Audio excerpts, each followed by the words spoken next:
Olá, eu me chamo Luiz Adamo e sejam bem-vindos ao nosso boletim informativo de soja e milho, que a gente traz aí diariamente para vocês, trazendo sempre as notícias mais relevantes para o mercado de soja, milho, principalmente em relação a Chicago, a questão do milho também na B3, dólar aqui dentro do Brasil, o mercado de prêmios para a soja e também alguns pontos relevantes à questão climática. Então fique com a gente para acompanhar as notícias que tiveram relevância no mercado de hoje. Nesta sexta-feira, dia 12/9, o mercado acabou sendo influenciado pelo relatório do Waze, onde a gente vai falar um pouquinho dele agora. Referente à safra 24/25, um dos únicos pontos aí para a soja que acabou tendo um impacto um pouco maior foi em relação à redução nos estoques globais. O mercado aguardava para um número muito próximo do expedido em relatório de agosto, de 125,1 milhões de toneladas. O número acabou vindo em 123,6 milhões, sendo este para a soja o único fator relevante dentro da safra 24/25. Já no milho, o único dado relevante foi com relação à produção de milho no Brasil, esse milho safrinha agora que está terminando de ser colhido. Até agosto, a projeção era de 132 milhões de toneladas, com uma expectativa de divulgação em 135 milhões, que foi confirmada. Dessa forma, o USDA trouxe 3 milhões de toneladas a mais para o milho no Brasil.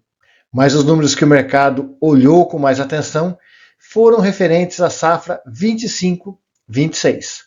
Na soja, números poucos expressivos ou nem tão diferentes do que era aguardado pelo mercado, onde aguardava-se por uma pequena redução na safra americana, mas o número veio um pouco maior.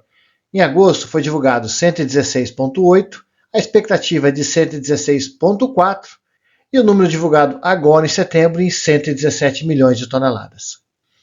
Com relação aos estoques americanos, a expectativa era de algo perto de 7,5 milhões e veio em 8,2. Leve aumento, pouco sentido pelo mercado, já que também se divulgou uma redução no estoque global. O número em agosto foi de 124,9, aguardando praticamente o número repetido agora em setembro, mas ele veio em 123,99, quase 1 milhão a menos nos estoques mundiais. Dessa forma, deveríamos ter um mercado mais neutro na soja, mas ele subiu. Subiu principalmente impactado pelo relatório do milho, já que agora em setembro o Waze trouxe uma redução nos estoques globais. Em agosto, esses estoques estavam projetados em 282,5 milhões, com uma expectativa de 285,7 nesse relatório.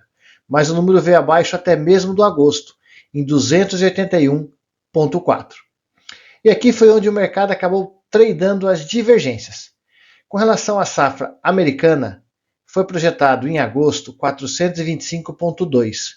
O mercado aguardava por redução na safra americana, vindo para um número próximo de 419,4 milhões, mas o reportado agora em setembro foi de 427,1.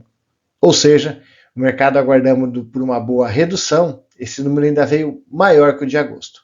Mas aqui um ponto de atenção, em relação aos estoques americanos, que em agosto estavam projetados em 53,8, a estimativa, mesmo com uma boa redução na safra, era de 52,2, e o número com uma safra maior veio em 53,6. O que isso quer dizer? Quer dizer que a demanda pelo milho deve continuar atrativa para o próximo ano. Por isso mesmo, nós tivemos redução nos estoques globais e uma manutenção nos estoques americanos. Aí fica a dúvida, será que a safra americana será realmente de 427,1 milhões, já que o mercado projetava números bem menores? E se nós tivermos uma redução da safra americana no relatório de agosto ou de novembro, como é que poderiam ficar os estoques americanos? Essa dúvida acabou dando esse teor de alta para o mercado de milho, que subiu mais de 2%, ajudando também na alta da soja. Com isso, o fechamento para a soja foi na casa de 1,2%, 13 centes de alta. O novembro a 1.046,25 e o janeiro a 1.065,25. O milho apresentou quase 10 centes de alta, o que equivale entre 2,3% a 2,4%. O dezembro então fechou a 430 e o março a 447,25 cents. A B3 não teve a mesma força de Chicago, e o fechamento no novembro ficou na casa de 0,4%, fechando assim a R$ 68,20. O janeiro fechou a R$ 71,15.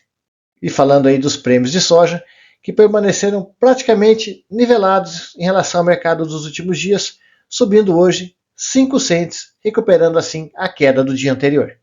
E o dólar no Brasil voltou a encerrar em ampla queda, refletindo tanto fatores locais externos como internamente. Acabou pesando a leitura política após a condenação de Bolsonaro e a interpretação de que o mercado começa a projetar uma eventual candidatura de Tarcísio, já em 2026. Somada à deflação mais branda do IPCA, que manteve o cupom em compasso de espera, mas sem pressionar o câmbio.